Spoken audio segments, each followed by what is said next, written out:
થોડા સમય પહેલા ગુજરાતના ફિલ્મ જગતમાં લાલો કરીને ગુજરાતી પિક્ચર આવ્યું હતું.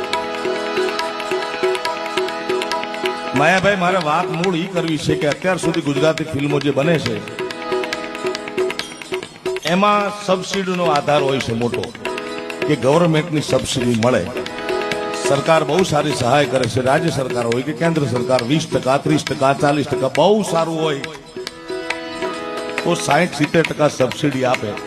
એ હેતુથી ગુજરાતી ફિલ્મો બનાવવામાં આવે છે એવું મને વિદ્વાનો કહેતા હતા, જગદીશભાઈ, ફિલ્મના માણસો કહેતા હતા. પણ આ ફિલ્મમાં લખેલું છે લાલો અને લખ્યું છે કૃષ્ણ સદા સહાય દે. બહુ સામાન્ય પરિસ્થિતિના માણસોએ અંકિત સખિયા કરીને છે. જામનગર, કોઈ જામનગરનો છે, કોઈ જુનાગઢનો, અને એ રેકોર્ડિંગમાં મારી પાસે આયા ગવડાવવા માટે. ત્યારે એ વાત કરતા હતા કે અમે માંડ મરણ મૂડી ભેગી કરીને બનાવ્યું છે. પણ સાયા તું બડો ધણી તુજસે બડો ન કોઈ, તું જેના સિર હથ રખે વો જગ में બડો હો.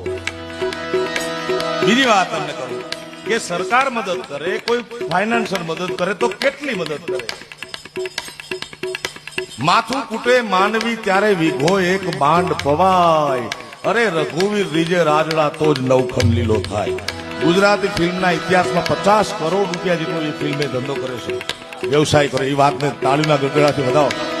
બોલિવૂડ વાળા લોકોએ સુભાષ ઘાઈ જેવો મહાન ડાયરેક્ટર, પ્રોડ્યુસર, એને આની નોંધ લેવી પડી છે. એમાંનું એક ગીત. અને કૃષ્ણ તો ક્યાં સહાય ન કરે મારા બાપ.